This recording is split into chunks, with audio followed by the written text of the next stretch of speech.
Hello and welcome to Kim Talks. I'm your host, Kim Hayden, and I'm super excited to be here, especially because today is International Women's Day. So, again, thank you so much, everybody, for showing up. Today's guest is from all the way across the world over in Germany.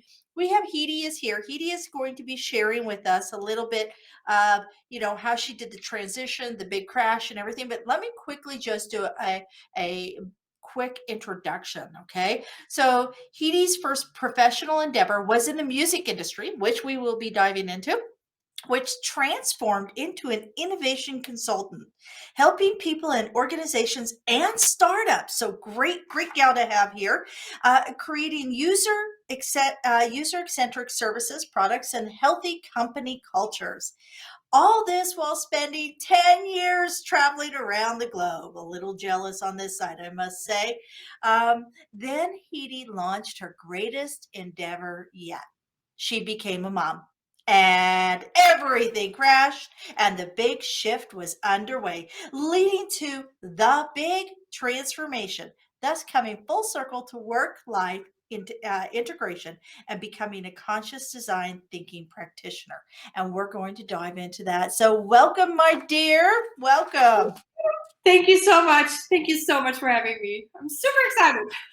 Awesome. Well, you talk about greatest endeavor, becoming a mom, and work-life integration.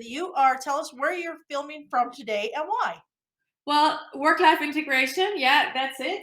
So it's 8:30 and my daughter is asleep, so I'm naturally coming like in the kitchen because everything else, has to be blocked and has to be super quiet and hush.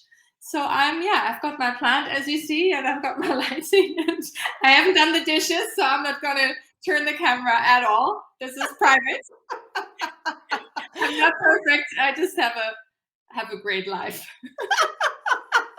That's all that matters. And the reality is I talk a lot on that word perfect. So I'm not perfect. I am messy. I am a work in progress, and I'm proud of that, because the I day love I it. want to be called perfect is the day they shoved me in the dirt, because Yeah, the reality is perfect doesn't leave you anywhere to go. exactly. We're all a work in No progress. progress whatsoever. Absolutely. So, it's talking about a work in progress. Share with us a little bit of what you do, and what your definition of like that transformation is. Okay, so I'm a transformation coach. I'm actually, I would say, a creative transformation and conscious innovation coach. So, what I do, I enable people or empower people, especially women these days, to find their authentic truth, power, purpose, and use their change processes, this messy phase, which is just a process. It's just a process to their advantage. So everyone, when I was in the transition, and I've been a lot, as you said in the beautiful introduction, I've been transforming a lot, but I never made everything out of it that I could. And when I became a mom and really, really crashed, I was like, okay, there's gotta be there's gotta be more to this than just crashing and feeling sorry for myself and feeling messy. What if I would upgrade to my the best life that I cannot imagine right now, but that I truly want and feel that it's time. So that's what I do. And what was the question? The Well, second I question? wanted to know a little bit about your progression to that, but also what is your definition of transformation?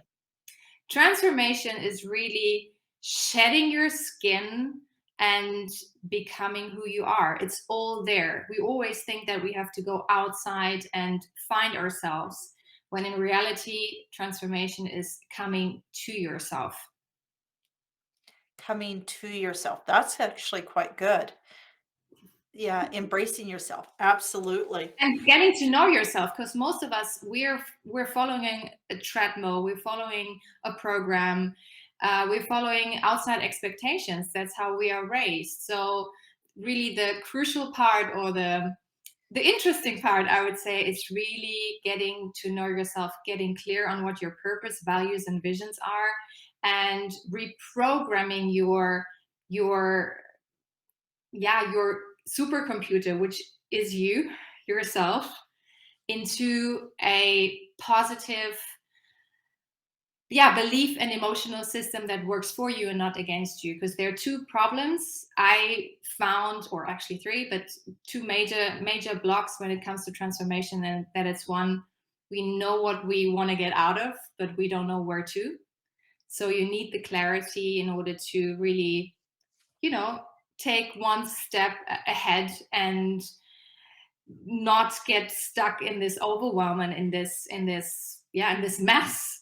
And the second one is really, yeah, the belief system, your whole energy, your whole consciousness. You cannot solve a problem. That's Einstein, it's physics. You cannot solve a problem from the same consciousness that it was created. And you cannot, that's Henry Ford. Whether you think you can or you think you can't, you're always right. Whether you think you can, have the love of your life and live the life of your love, Yeah. that you love, it's up to your belief system and, yeah, and in your emotions and feeling, yeah, that you can.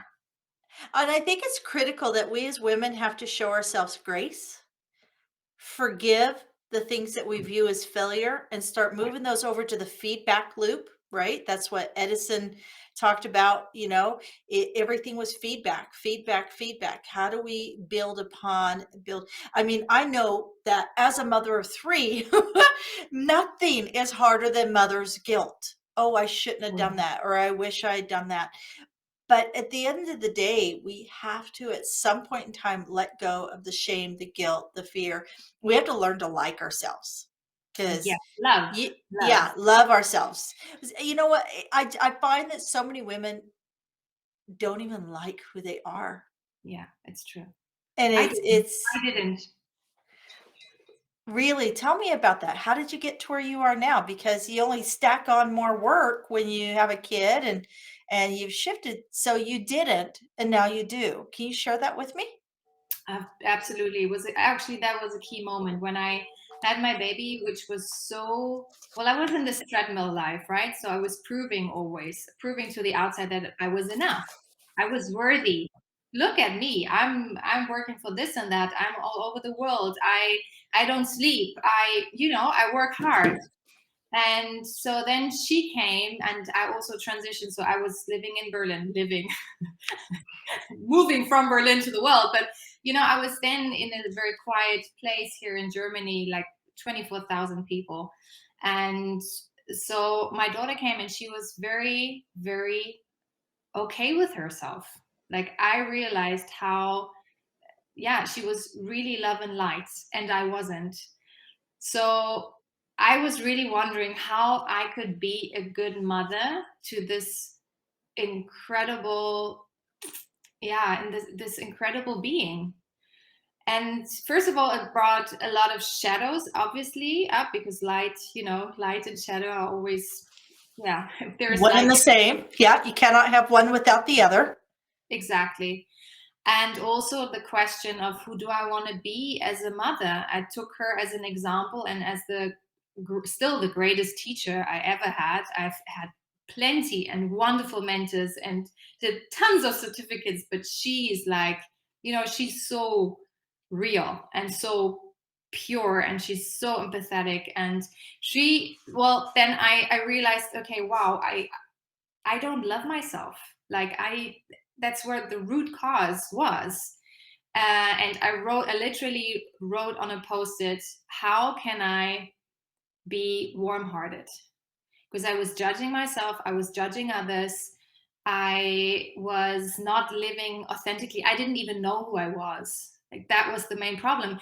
Up to this point, I could tell you very well what I was doing. Great things. I was always like, the interesting girl on the party, telling everybody, innovation, blah, blah, blah, and going away feeling a bit empty, but never really questioning it. And that moment, that was so scary that I realized up to this point, because I didn't even know then as a mother what I was doing. So first of all, I didn't know what to do anymore. Plus, I had no clue whatsoever who I was. Like I didn't like it. and I didn't know what it was. So that was that was the situation I was in. I was like, holy moly. Well, there's basically two births that happen at the same time, the birth of a mother and the birth of the child. So it is pretty fascinating. I am curious though, you used a term um, that conscious design thinking practitioner. Can you walk me through that and what that means and what that offers? Okay, so the conscious design thinking program. So I've got two programs. One is the mastermind that goes through the 9 transformation success keys. That's really like the essence of transformation. The conscious design thinking is really going step by step through an innovation process, and that means that you first of all, like it's threefold. So first of all, you do research, you blow up your mind, because that's where we are captured, right? We think we know everything, and we're scared to go out of the box. So to really understand what is out there, we have to kind of be a little bit forced. And that's what it is about. Design thinking means that you can create anything. You can create yourself, you can create your life, you can create products, you can create services, you can create cultures and organizations. Doesn't matter, you can create everything. But you first have to go out of the box and into the unknown and learn from different people that did it already, or that are awkward, and that just gives you insights and inspiration. That's what it is. And then you transfer it to your own context. And the third part is that the consciousness part, which is, as I said, I look back from all of my innovation projects, and I was very in that mess. I was like, wow, probably 30% really made it to the next level, meaning they were implemented. And in one innovation project, there are so many people involved, me as a coach, and it is a lot of energy. And I was like, that's not much. Obviously, I knew at the time it was mindset, and it was the people that either did it or didn't do it. But other than that, I didn't really know what to say, or what the brain is capable of. So that's the third part. Truly, truly reprogramming your mind into believing and knowing, yes, you can do this. And that's the 3 part of the conscious design thinking. Now, is that something that, so I noticed that you have a certification program through that.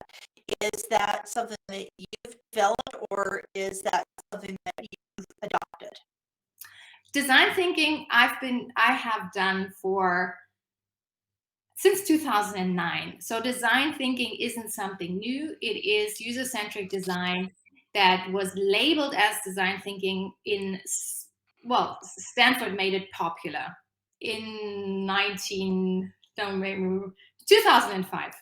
2008, it came to Germany, and it basically took off because this is how designers think. And we adapted that to organizations, to companies, to banks. I was in the banking industry for almost 5 years constantly, because they didn't know who their customers were. They didn't know what they desired. They didn't know what kind of services to provide. Also, then if you're doing innovation in the context of in a company or yourself, your whole environment changes. So then the question was, how can we apply it to our organization culture?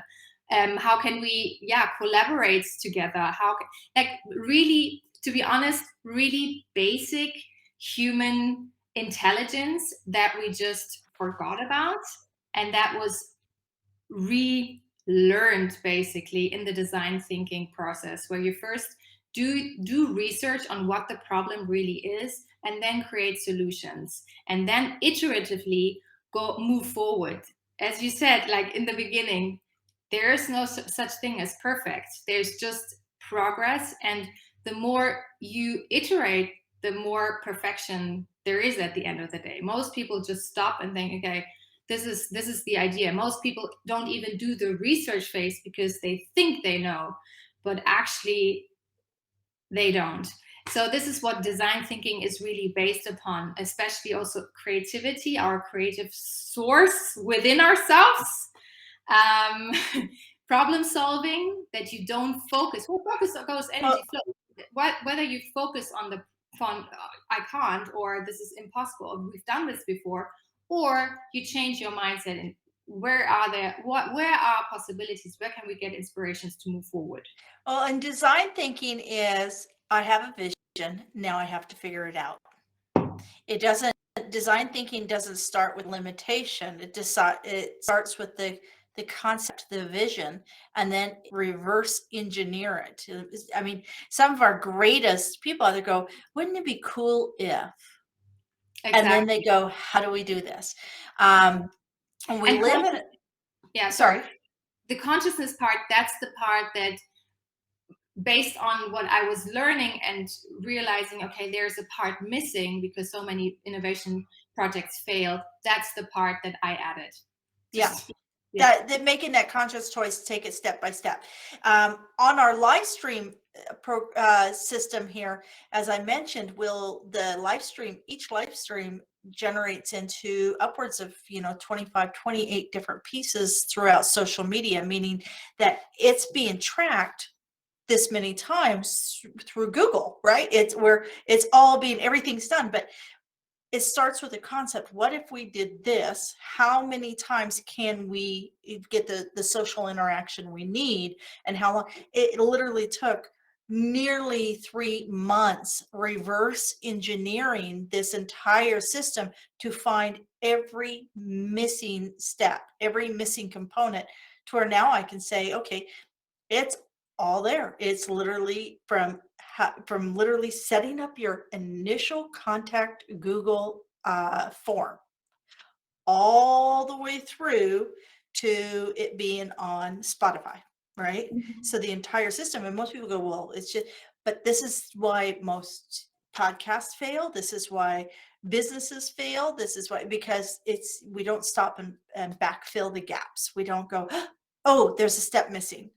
Instead, we Yeah. just keep pushing forward, going that it should fix itself, Yeah. right? Design thinking is a bit different because design thinking doesn't know the answer at all. Like, we don't know the solution in the beginning. It would be like, in your context, I'm thinking like, what would be a good analogy? Like redesigning the podcast experience. That would be a design thinking challenge, like totally open, and then doing user research on how do people enjoy listening to a podcast and also being on a podcast. Asking them, when was your best podcast experience? Why was it? What was your worst podcast experience? Why was it? And trying to find out the needs behind it. Then okay, they actually love listening to podcasts while they're, I don't know, breastfeeding, or I don't know. And then you're like, okay, wow, maybe I've got an inspiration here that, you know, I can't think We of. market it to formula companies. I don't know. That person, that mom is now your user. Like, how can you make the best podcast experience for her? She's bored, for instance. Yeah, she's super bored. Like, she's completely tired because like all she does is like hang in there. So maybe like in the 60 seconds before your show, you can do like, okay, pump, pump, pump, pump, pump, pump, pump. That she does something for her brain and that she feels valued. I don't know. That could be an outcome. You know what I mean? So Absolutely. completely open-ended. And that's also the scary part for most organizations, for most companies, for most people, to really step into this unknown. I don't know what's going to happen. I don't know what the solution is, but that's innovation, right? Being completely open and just Oh, take it. absolutely. And I think that can be a challenge. I want to know about your music career. Tell me a bit about that. You said you started all of this in the music industry. What did you do in the music industry first off? Everything. I was an assistant. I was writing scripts. I was doing basically, I was really sucking everything in I could. It was absolutely, I was in love with music. That's everything I knew that gave me joy at this time of my life. I was early, like, yeah, growing up. This was my resilience center, if you will. Yeah. So this was my cocoon. I wasn't really good at school. I wasn't really belonging there. So music was my jam. And so yeah, I was working for artists, well-known German artists, um, slipped into that, and then from there went to opera. I loved opera. Why not, stage management, and from there to film, music film, and music TV, and everything.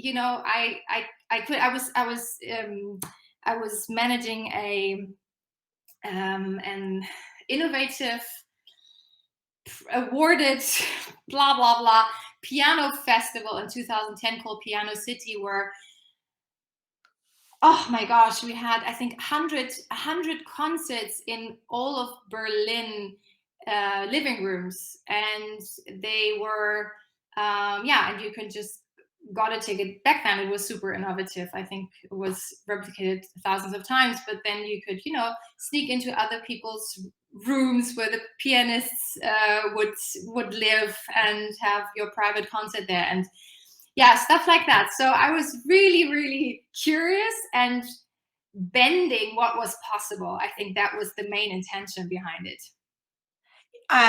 We had something like that here called, what was that? Um, Dinner and a Song. So it was for Nice. bands that were couch surfing, and you put Yeah. them up for 3 nights. You had to feed them, and in turn, they would play a concert the night before they would actually play their gig. So actually not a bad idea. Not a Very bad nice idea. idea. Tim, you know what? I was so prepared that I forgot my plug. Okay, I need a couple of Okay, seconds. I'm super okay, sorry. no worries. It's like the Muppets, right? So, but no, I'm going to just fill the air here. So, International Women's Day is an awesome time to stop and think, and also to reflect how we can support other women. Um, I hear a lot of times from fairly successful women that they'll say something like, the greatest challenge they've had, or the greatest hurdles they face, have been from other women. So, one of the things that International Women's Day, I would encourage everybody to make a conscious effort today to reach out to somebody who inspires them, and to be kind to somebody that they have not shared time for. So maybe somebody that you haven't, connected with, right? Because I don't know, either A, they're not your cup of tea, or B, you feel like they're maybe not the same level you are, or whatever. But take time, send 2 texts today. One to somebody who inspires you, and send the second text to somebody who needs inspiration. Okay, so we're back. You're all plugged in. It's Yeah. all right, Hedi. I'll fill in any time. So back to the music. What skill set or what lesson did you learn during that timeline that you have brought forward and applied into your current position? From the music industry or from Mhm. design thinking?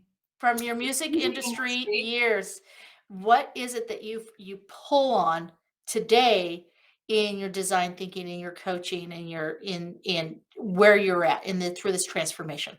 Yeah, teamwork makes the dream work. I think that is, if you're an artist, it's it's great that you're an artist and you are the face, but what is behind you? Holy moly! Like this, there's an entire army of people that make this person able to touch so many people.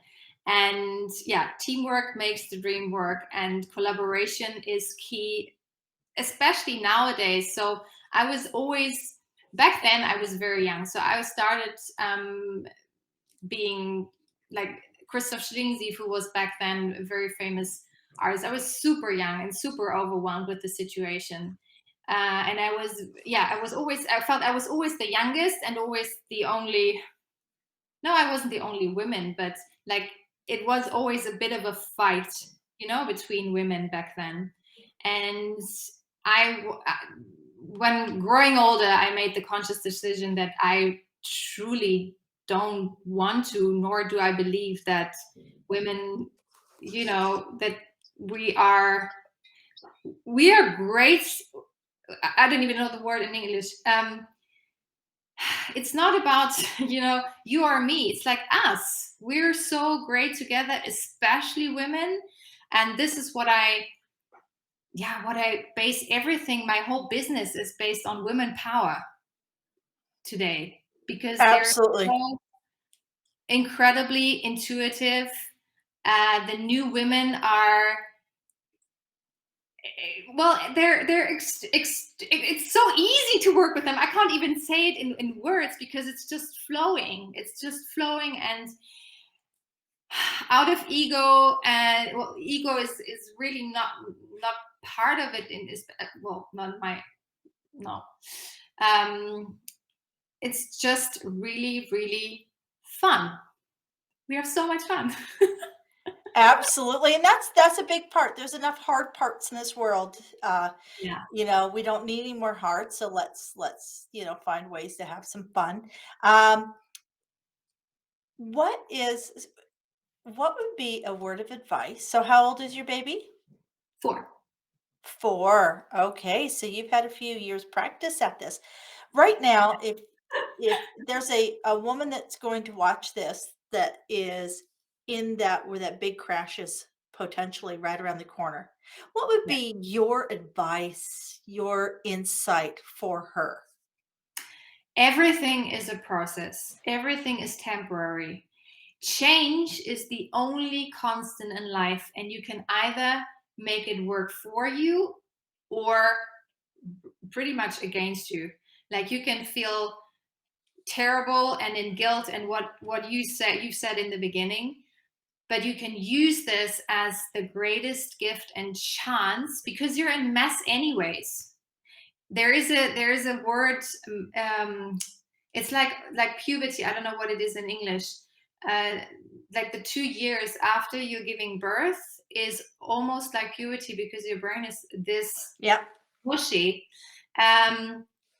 So use this time when you're breastfeeding, when you have the chance to really be with yourself, to listen, to find yourself, to reprogram yourself into self-love, self-talk that actually works for you. And there's a very simple practice that I teach, especially young moms when they are in this process, and then it's just reframing your limiting beliefs. You take a post-it, you take a pen, you write down your limiting beliefs, because you're listening so much anyways when you're in that phase, because you're everything's quiet.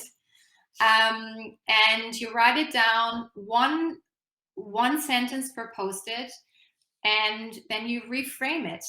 No negation. So not, I am not afraid. What are you? I'm free, I'm happy, I'm loved, I'm lovable. Write it down, and then tell yourself that lie, that is, first of all, a lie. We're hardwired, so we have to tell ourselves until we believe it, so then it wires differently. And also, if you're breastfeeding or if you're feeding your baby and you're always very much, you bow a lot, so your body is also very much bowed down, very small. That's also like your whole nervous, like your cells, it's an intelligence, so your emotions react. So try to really make power poses as much as you can. So 2 to 3 minutes, super women poses. Tell yourself that lie. Testosterone goes up, cortisol goes down. So it is basically a power booster that you instantly, can use for the next step, the next step towards a vision. Also, dream, create your vision. How do you envision your dream life? Dare to dream. We have totally forgotten to dream. Yep. It's super important because thoughts become things. Absolutely. Absolutely. Project it until you reflect it. So you're putting it out there. This is a local gal, Sandra Easton. She puts out these little itty, and they're just very inexpensive, but they're affirmation journals. Oh, nice. All your words, and they're designed so you do one a month, every Beautiful. day, every day. And ladies, I have abundance. I have abundance. This is the abundance book. So, I am thankful for what I have. I am open to opportunities that align with my goals. I attract wealth. I attract health and wellness in my body. Like, you know, sometimes you need something to help spur you on. So if you're finding that you're sitting there and you want to go next level and you're ready for next level, align yourself with, pieces and things around you. You can't see my room, but I have my flying pig on my desk because, born in a trailer park in Wichita, Kansas, and I'm sitting in Canada, 6 and 7 figure earner, having produced over 70 half-hour episodes of television for broadcast TV. Anybody can do anything as long as you believe that pigs do fly. So, any closing closing comments? Yes, you're going. I'm going to have a whole T-shirt with flying pigs, I think. So I think that's going to go onto my onto my Shopify store. T-shirt with flying pig.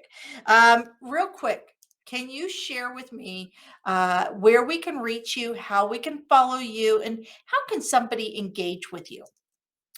Easiest way, simplest way is my website, hedischaefer.com. That's HEDISCHAEFER.com.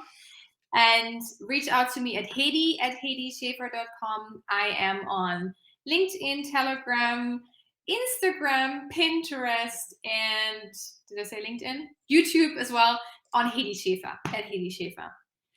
Awesome. I'm going to actually just put your information right up here on let me just pull it up, and there we go, folks. Everybody can see that. There is her website. So do go give her a follow. Find her on all the socials. I am on a quest to hear and listen and share aspiring women globally. Thank you, Hedi. I appreciate your time. And go give your baby a hug and a kiss, because nothing smells better than those right behind the ear on the back of the neck. That's just like my favorite place. Now, my 33-year-old son would say, "No, mom," but just saying. And on that note, I'm Kim Hayden. This is Kim Talks. Again, thank you for joining us at today's live stream. And if you want to get a recap on this, it will be dropping to Spotify, iTunes, and you'll catch the blog on my website at resilientseries.com. Until next time, thank you and happy International Women's Day.